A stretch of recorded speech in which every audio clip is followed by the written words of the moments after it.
Hello મિત્રો, સ્વાગત છે તમારું આજની અમારી ચેનલની અંદર। આજે 1/8/2026 રોજ ગુજરાતની અંદર કેટલો વરસાદ રહેવાનો છે અને કઈ કઈ જિલ્લાની અંદર વરસાદ આજે વરસવાનો છે અને નવી સિસ્ટમ પણ બંગાળની ખાડીમાંથી નીકળી છે તેની વિશે વાત કરવાના છીએ આજના વિડીયોની અંદર। તો વિડીયોને ખાસ પૂરો જોજો। પહેલા અમારી ચેનલમાં નવા આવ્યા હોય તો ચેનલને સબસ્ક્રાઇબ કરવાનું ભૂલતા નહીં। ચાલો આપણે આજે વાત કરી લઈએ। તો અત્યારના વાગ્યા છે સવારના 10 અને તમે જુઓ કે ગુજરાતની અંદર જે સિસ્ટમ લાગુ થઈ છે તે અત્યારે દરિયાકાંઠા વિસ્તારોની અંદર વધારે રેડ એલર્ટ જોવા મળ્યું છે। તો ચાલો આપણે જોઈએ કે કઈ જિલ્લાઓની અંદર વધારે વરસાદ રહેવાનો છે, કઈ જિલ્લાઓને જે ચોકન્ના રહેવાનું છે કે આવતી 1 અને આ 2 તારીખ આ 2 દિવસની અંદર વરસાદ પડવાનો છે। તો તે દિવસની અંદર તમારે એલર્ટ રહેવું અને કઈ કઈ જિલ્લાની અંદર લોકોને એલર્ટ રહેવું તે આજે જણાવવાનો છું। તો ચાલો આપણે જોઈએ કે આખા ગુજરાતની અંદર અત્યારે વરસાદ વરસી રહ્યો છે। તો આપણે વાત કરીએ કે કઈ કઈ જિલ્લાની અંદર વધારે અત્યારે વરસાદ વરસવાનો છે છેલ્લા 2 દિવસની અંદર।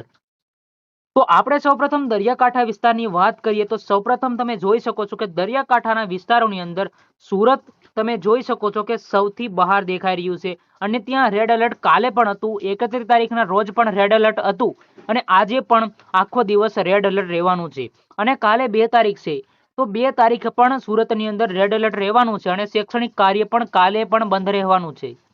તો ચાલો હવે જોઈએ કે બીજા વિસ્તારોની અંદર આપણે વાત કરીએ તો અહીંયા મહુવા તમે જોઈ શકો છો, મહુવા તાલુકો છે એટલે કે તેની અંદર ભાવનગર આખું આવી જાય છે, આ વેરાવળ આવી જાય છે, અહીંયા તમે જુઓ કે જુનાગઢ છે, અહીંયા પોરબંદર, આ દરિયાકાંઠા વિસ્તારો તમે બધા જોઈ રહ્યા છો તે બધા જ વિસ્તારોની અંદર અત્યારે વરસાદ ખૂબ જ આવી રહ્યો છે અને આગામી 2 દિવસોની અંદર પણ વરસાદ ચાલુ રહેવાનો છે। જુઓ કે આ રાજુલા, મહુવા, અલંગ, આ બાજુ તમે જુઓ સુરત, નવસારી, આ બાજુ અહીંયા ખંભાતની અંદર વાત કરી લઈએ તો અમરેલી તમે જોઈ શકો છો, ધારી જોઈ શકો છો, તમે જુનાગઢની વાત કરો, જેતપુરની વાત કરો છો, આ બાજુ પોરબંદર ઓછો છે, બાકીના કાંઠાના વિસ્તારની અંદર જે દક્ષિણ બાજુના કાંઠા વિસ્તાર છે તેની અંદર અત્યારે ધોધમાર વરસાદ આવી રહ્યો છે અને છેલ્લા 2 દિવસ સુધી હજી વરસાદ તેમાં જ ચાલુ રહેવાનો છે।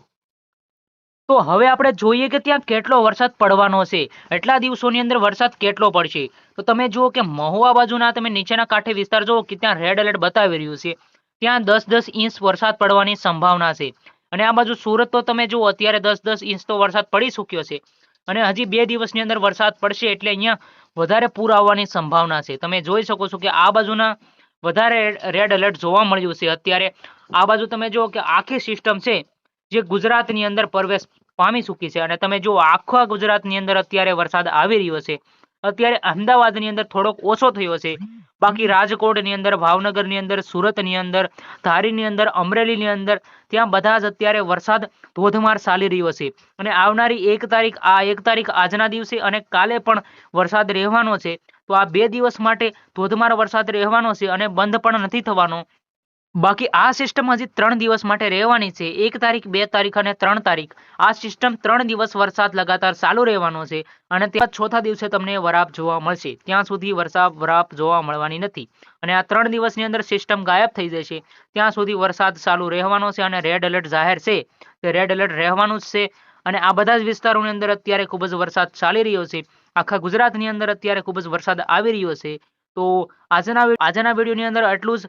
મળીએ નવા વિડીયો સાથે, ત્યાં સુધી ચેનલને સબસ્ક્રાઇબ કરવાનું ભૂલતા નહીં, આવા નવા વિડીયો મળતા રહેશે।